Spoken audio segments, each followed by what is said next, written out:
Dari fraksi Gerindra akan menyampaikan beberapa catatan, tanggapan, dan masukannya. Seperti halnya dengan yang disampaikan Pak Soehardi Duka, kami juga apresiasi atas kinerja Kementerian Pertanian dan juga aspirasi-aspirasi yang sudah diberikan kepada kami di Dapil, dan ini sangat membantu kami dalam turun ke bawah. Penyuluh-penyuluh Pak selalu mengikuti kegiatan-kegiatan rapat yang dilakukan oleh Kementan dan juga Komisi 4. Dan mereka menyambut gembira karena pada kesimpulan rapat Raker Komisi 4 secara tegas Kementerian Pertanian akan menaikkan biaya operasional penyuluh bagi penyuluh pertanian. Namun belum terjadi peningkatan anggaran pada rapat saat ini untuk tahun 2023.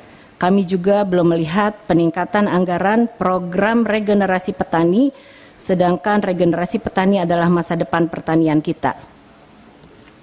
Yang selanjutnya Pak Menteri, fraksi Gerindra meminta Dirjen PKH bersama Satgas Penanganan PMK segera melakukan langkah-langkah penanganan secara maksimal, termasuk tadi yang disampaikan Pak Ketua adalah pergantian ternak yang dipotong bersyarat agar masyarakat juga merasa tenang bahwa ternaknya akan diganti.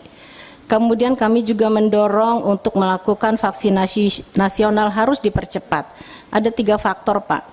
Pertama, kita mempertimbangkan jumlah tenaga vaksinasinya yang hanya sedikit, hanya 3.377 orang.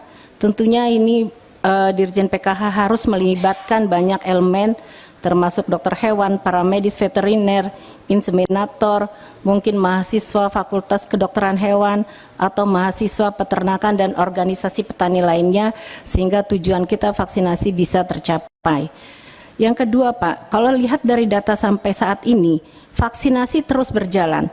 Tapi kalau melihat dari awal Juli yang terdampak itu 262.995,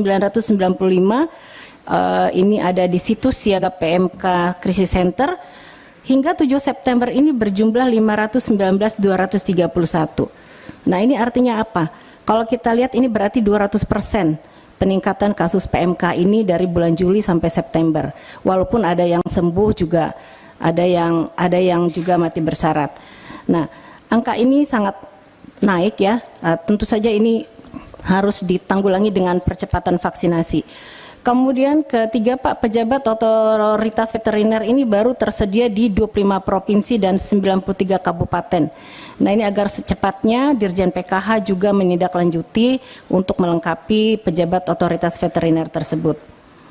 Selanjutnya, fraksi Gerindra mendukung kawasan Kampung Hortikultura agar memiliki daerah terkonsentrasi sumber buah.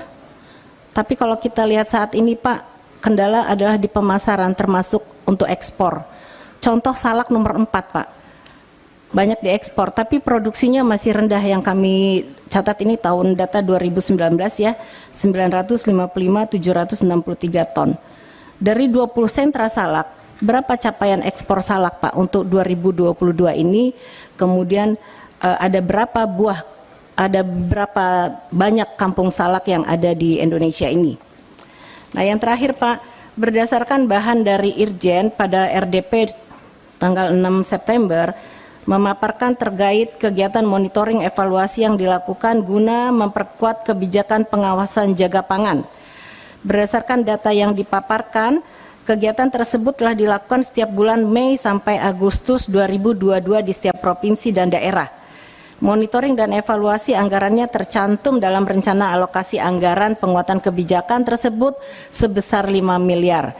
Maka dari itu kami mohon adanya rincian monitoring dan evaluasi yang dilakukan Irjen selama 1 tahun di tahun 2023 ke depan agar terlihat kegiatan tersebut tersebar di seluruh Indonesia atau tidaknya.